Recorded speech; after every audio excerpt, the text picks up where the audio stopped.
Now, recent testimony has revealed that President Joe Biden met with the chairman of the Chinese energy firm that his son Hunter Biden did business with back in 2017. Rob Walker, former business associate of Hunter, told congressional investigators that Joe Biden attended the meeting where Hunter and CEFC chairman Yi Jianming were having lunch.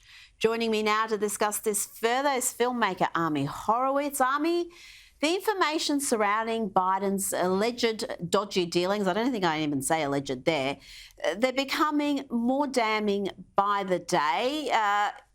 What can you tell us about the impact these revelations are having in America? Is it getting lost in the noise because there are so many other issues that the country is grappling with?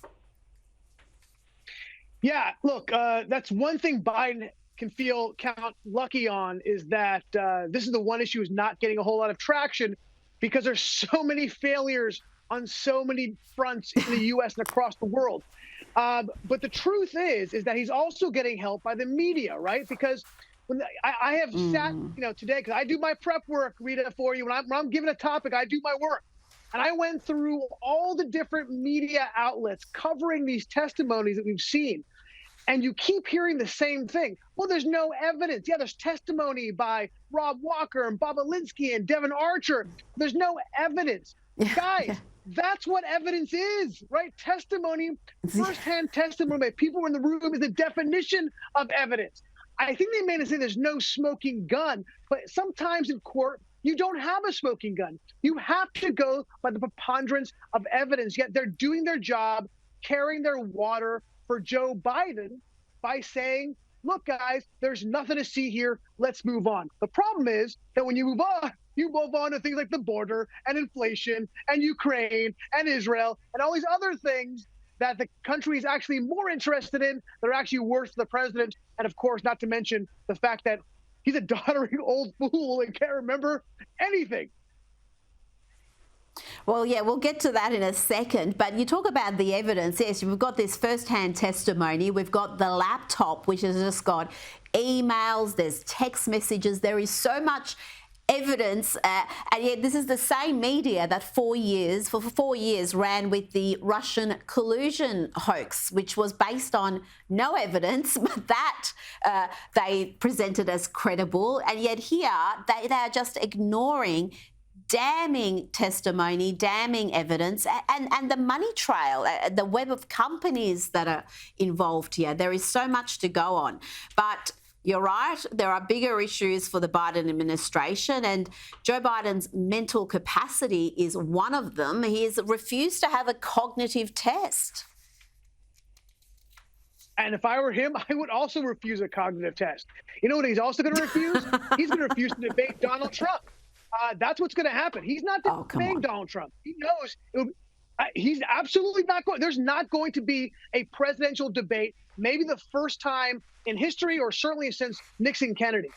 Absolutely, he's not going to do it because it'd be a massive, massive own goal, which, by the way, he's used to doing, like he did with when he got up there to refute the fact that he has no cognitive issues and began to just self-immolate himself in the fact that he couldn't remember anything. And by the way, look, yeah, the border's secure. The border's secure in Egypt because that's who he called. He called Sisi. And Sisi's like, yo, man, the border's secure. And that's why he thinks there's no crisis, because he was told by Sisi the border's secure. Look, this is not a small issue when it comes to the presidency. You're talking about 86% of all people in the country think that he has cognitive decline, that his old age is an issue. And more importantly, 91, that's not a misprint, 91% of independents think is an issue. And in a close election like this, it can make all the difference in the world.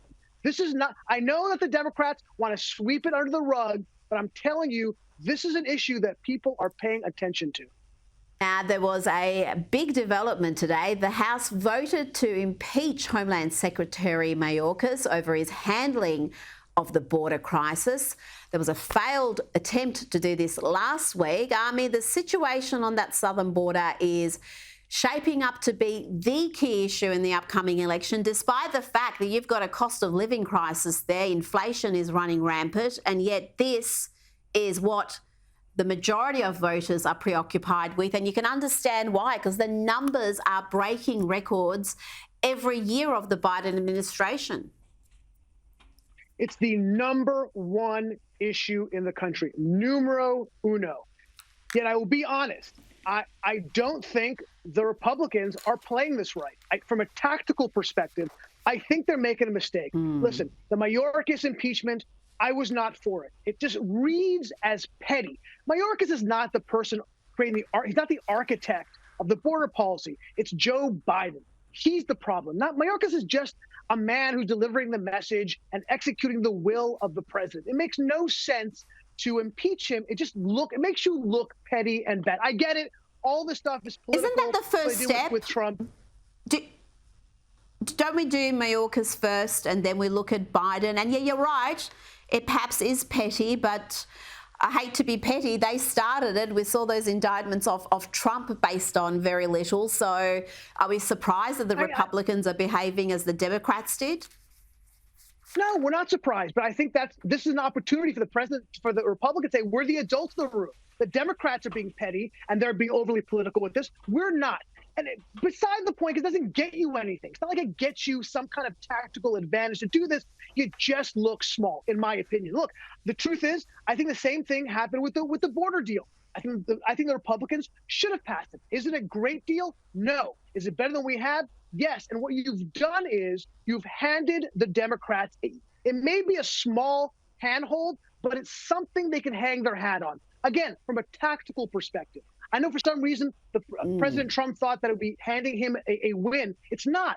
You're handing him a win by saying, we tried to pass something and you guys wouldn't do it. Look, it won't hold water for most people because most people understand that this failure is the president's and the president's alone. But it gives him that one little breathing room that he can say over and over as a soundbite. I tried to pass something. You guys didn't want to do it. They should have passed it. It wasn't great, but then when President Trump became president, he can go back to all the wonderful policies he had, which kept the border crisis at bay. And by the way, look, again, I'm not saying it's going to hand them, they're not going to win on this election, on this issue, but it gives them some breathing room. There was no reason to give them. But look, this is an issue that's going to haunt them for sure through the election. I'm talking about Black people and Hispanic people. Hispanics think at 60% that Joe Biden has failed at the border, and Blacks are at 50%. That is not a recipe for electoral success. Now, here's a great idea, Ami. Professor Niall Ferguson, a senior fellow at the Hoover Institution, says that setting up anti-woke universities is the only path forward to reform a sector that's plagued with extremist left-wing ideology, and we've seen plenty of examples of that recently. I know Governor Ron DeSantis has started to do something like this in Florida. Do you think this is a solution to what we are seeing in academia right now? It's the beginning of something for sure. I know the people who are actually involved in that personally. They're wonderful people. It's from people from both the left and the center left and center right. We have to look. I am not somebody who says we need to crap all over our universities. Our universities, particularly when it comes to the sciences, are excellent. It is fueling the growth in this country. Having said that, these universities are doing whatever they can to destroy that advantage that we have across the world. And yes, I support anything which will take the monopoly away from these woke universities and the university system, which is so fully corrupt. And they're so corrupt that you can have these three fools, these three useful idiots sit in front of Congress and just spout stupidity because they felt so safe because the system is built in a way that protects them. They thought they could do that. So absolutely, we need anything that could put a chip in that armor. I think we should do that. And this is for sure one of the ways that we can do that, creating alternative system of education that are first class. I'm not talking about these really, poor, online colleges. This is a real world-class program that I think people can sink their teeth into. Absolutely. You want to create prestigious institutions that value excellence and meritocracy and go back to those values we used to uphold in higher education. Ami Horowitz, thank you so much for your time this evening.